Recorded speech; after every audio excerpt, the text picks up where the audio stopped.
Injections and vaccinations. Vaccinations. Why they leave you feeling sad, but are good for your health.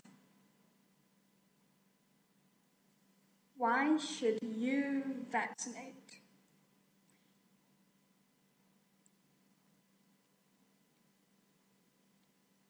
Vaccinations protect you from both viral and bacterial diseases. These diseases are often very contagious, which means that they spread very easily. Some of these diseases are even fatal, which means that they can kill you.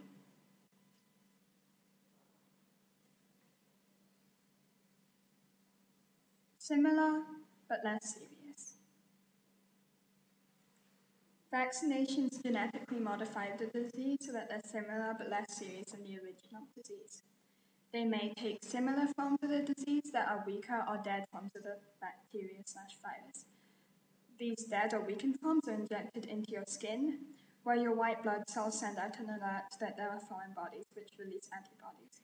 These antibodies lock on to the virus or bacteria, then breaking them down into DNA and protein into smaller parts that are less harmful.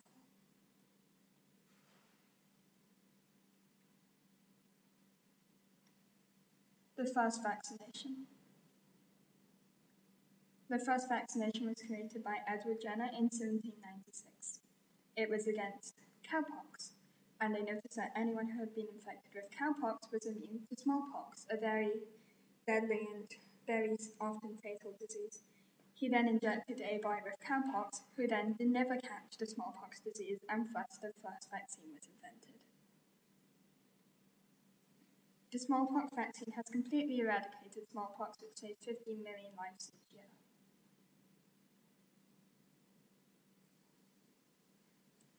Vaccinations protect against both viral and bacterial diseases.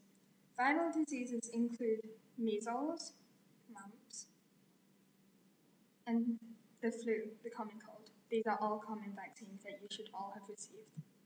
Bacterial diseases include tuberculosis, rabies, and malaria.